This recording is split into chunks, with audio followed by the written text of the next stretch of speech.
সবাইকে স্বাগতম।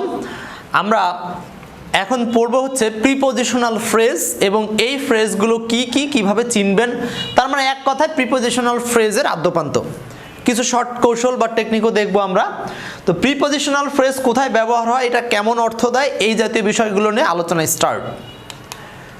প্রথমে আপনাদের একটা ধারণা ক্লিয়ার করি। অনেক পণ্ডিত আছে শুরুতেই মনে করে আমরা সব জানি, কিন্তু তাদের জন্য এই ভিডিও না। অবশ্যই একটা জিনিস মাথায় রাখবেন যে আপনি কিন্তু সব কিছুতেই নিজেকে পণ্ডিত ভাবতে পারবেন না। হ্যাঁ, কোনো কিছু শেখার প্রথম স্টেপ বা ফার্স্ট স্টেপ হচ্ছে আগে নিজেকে আবিষ্কার করা যে নিজে হচ্ছে অজ্ঞ। হ্যাঁ, আপনারা সবাই হয়তো বা এরকম একটা বাক্য শুনেছেন, the first step to knowledge is to know that we are ignorant. মানে হচ্ছে জ্ঞানের প্রথম স্টেপটাই হচ্ছে জানা প্রথমে যে আমি অজ্ঞ। তাহলে আপনাদেরকে এই অজ্ঞতার চিন্তা করেই এখানে একটু শিখতে আসেন, দেখবেন অনেক কিছু শিখবেন। তো যাই হোক, প্রিপজিশনাল ফ্রেজ কি? প্রিপজিশনাল ফ্রেজ জানার আগে আমাকে জানতে হবে ফ্রেজ কি। ফ্রেজ হচ্ছে একগুচ্ছ শব্দ যেখানে সাবজেক্ট এবং ফাইনাইট ভার্ব একসাথে থাকবে না।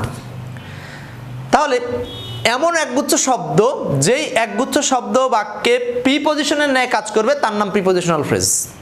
তাহলে প্রিপজিশনাল ফ্রেজ এমনি সাধারণ একটা প্রিপজিশন ওয়ার্ড যেভাবে প্রিপজিশনের মতো কাজ করে, প্রিপজিশনাল ফ্রেজগুলোও কিন্তু একটা বাক্যের মধ্যে প্রিপজিশনের মতোই কাজ করে। তাহলে আমরা কিন্তু একটা কথা বলতেই পারি যে বাক্যে প্রিপজিশনের অবস্থানে প্রিপজিশনাল ফ্রেজ বসবে, কারণ প্রিপজিশন আর প্রিপজিশনাল ফ্রেজ একই বিষয়। পার্থক্যটা হচ্ছে প্রিপজিশন ওয়ার্ড আর প্রিপজিশন ফ্রেজ এই দুইটা কথার মধ্যে। ওয়ার্ড মানে একটা শব্দ আর ফ্রেজ মানে একগুচ্ছ শব্দ, আর কিছুই না। এখন আমি আপনাদেরকে এখানে একটা উদাহরণ দিয়ে বোঝাতে পারি। He stood in front of me. লক্ষ্য করেন, he stood in front of me, সে আমার সামনে দাঁড়ালো। সো এই ইন ফ্রন্ট অফের বাংলা হচ্ছে বিফোর। বিফোর মানে সম্মুখে বা সামনে। তাহলে এই যে এই বাক্যের মধ্যে একগুচ্ছ শব্দ ইন ফ্রন্ট অফ, এই একগুচ্ছ শব্দ এখানে একটা সাধারণ প্রিপজিশনের ন্যায় কাজ করছে। তাহলে এই একগুচ্ছ শব্দের নাম হচ্ছে প্রিপজিশনাল ফ্রেজ। প্রিয় দর্শক, প্রিপজিশনাল ফ্রেজ চেনা খুব একটা কঠিন নয়। আমি আপনাদের একটা ট্রিক্স শেয়ার করছি, সেটা হচ্ছে এই নিচেরটা।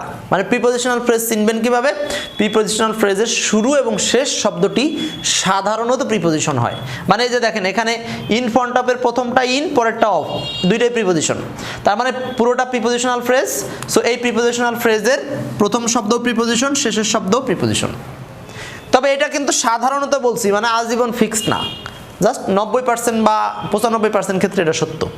তাহলে প্রিপজিশনাল ফ্রেজগুলো সাধারণত শুরুতেও প্রিপজিশন থাকে, শেষেও প্রিপজিশন থাকে। প্রিয় বন্ধুরা, আমরা এখন এই যে প্রিপজিশনাল ফ্রেজের একটা লিস্ট দেখাবো। এই যে এই লিস্টগুলো থেকে আমি কিছু গুরুত্বপূর্ণগুলো দাগায় দিচ্ছি, সেগুলো বেশি মনে রাখলেই হবে। মানে এগুলো বেশিরভাগ ক্ষেত্রে পরীক্ষায় আসে। যেমন এক নম্বরে আছে কি, প্রথমটা আছে অ্যাট দ্য টপ অফ, মানে কি সর্বোচ্চ মাত্রায়। এটা যখন পরীক্ষার হলে সরাসরি আপনাকে দিয়ে জিজ্ঞেস করবে এটা কোন ফ্রেজ, আপনি ডাইরেক্ট ঢাকায় দিবেন কোন ফ্রেজ, প্রিপজিশনাল ফ্রেজ।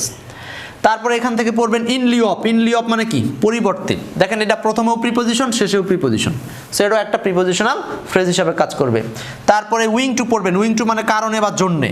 তারপরে ইনস্টিড অফ পরিবর্তে, এটা পড়বেন। তারপরে দেখেন for the sake of. For the sake of মানে কি জন্যে, এটা অনেকবার আসছে ফর দ্য সেক অফ।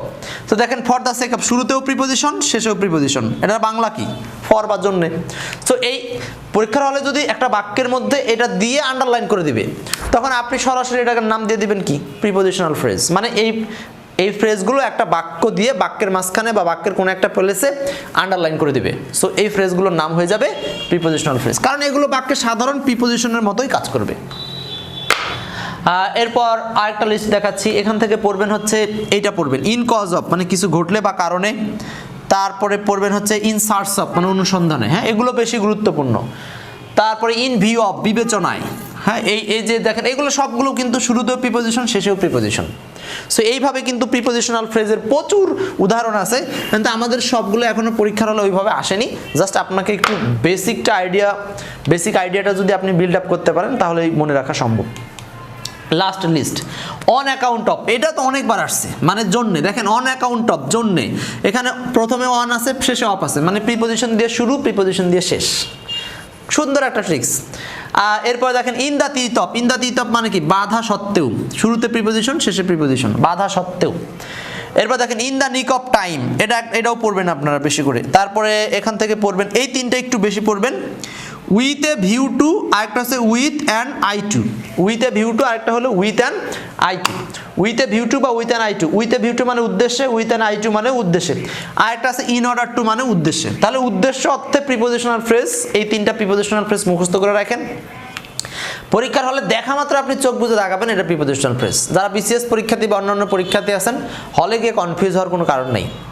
এগুলো যদি কোথাও আন্ডারলাইন করে জিজ্ঞেস করে কোন ফ্রেজ, ডাইরেক্ট চোখ বুজে তাকাই দিব, কোন ফ্রেজ?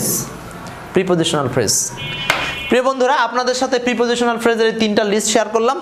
এবার এখান থেকে কয়েকটা উদাহরণ দিয়ে শেষ করব। 1 নম্বর, I supported him for the sake of friendship, মানে বন্ধুত্বের জন্য। দেখেন বন্ধুত্বের জন্য এতগুলো শব্দ, মানে একগুচ্ছ শব্দ, এই একগুচ্ছ শব্দ মিলে কিন্তু জন্য অর্থে ব্যবহার করা হয়েছে।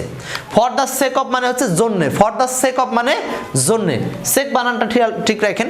তাহলে জন্য অর্থে একগুচ্ছ শব্দ বাক্যে বসেছে, এই ওয়ার্ডটাকে যুক্ত করেছে, তার মানে প্রিপোজিশনের কাজ যা তাই করেছে। অতএব এই একগুচ্ছ শব্দের নাম হচ্ছে প্রিপোজিশনাল ফ্রেজ। তাহলে উত্তর হবে প্রিপোজিশনাল ফ্রেজ, মানে এইটা 4 নাম্বারটা। এরপর দেখেন পরের উদাহরণে আসেন, 2 নম্বর বলছে identify the underline phrase. Underline ফ্রেজটা কি?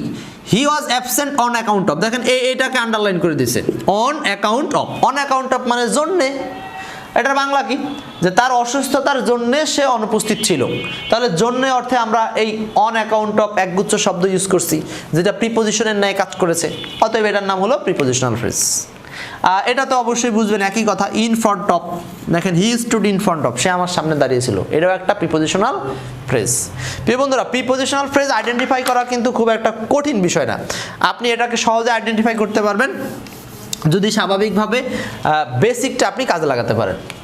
তো এবার লাস্ট 2টা উদাহরণে চলে যাই। যেমন 3 নম্বরে আছে he waited in front of the house, সে অপেক্ষা করেছিল বাড়ির সামনে। তাহলে আবারও দেখেন in front of, in front of, তিনটা শব্দ মিলে একটা গ্রুপ অফ ওয়ার্ডের মতো কাজ করেছে, মানে একগুচ্ছ শব্দ একটা প্রিপোজিশনের অর্থ দিচ্ছে। তাহলে এটাও কোন ফ্রেজ হবে? Prepositional phrase.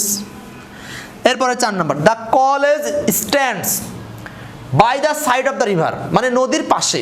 তো পাশে বোঝাতে এখানে ব্যবহার হয়েছে এই একগুচ্ছ শব্দ, একগুচ্ছ শব্দের নিচেও আন্ডারলাইন করা আছে, শুরুতেও প্রিপোজিশন, শেষেও প্রিপোজিশন। তাহলে প্রিপোজিশন দিয়ে শুরু, প্রিপোজিশন দিয়ে শেষ। তাহলে এই যে একটা ট্রিক্সের মাধ্যমে কিন্তু আপনি পুরোটা শিখে ফেললেন। তাহলে এটার নাম হচ্ছে একটা প্রিপোজিশনাল ফ্রেজ। তাহলে প্রিপোজিশনাল ফ্রেজগুলো আইডেন্টিফাই করা একদমই সোজা।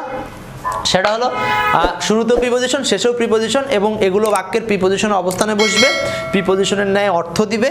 এই কয়েকটা বিষয় আপনি মাথায় রাখলেই খুব সহজে আইডেন্টিফাই করতে পারবেন প্রিপোজিশনাল ফ্রেজ। দেখেন আমরা কত সহজে শেষ করে ফেললাম।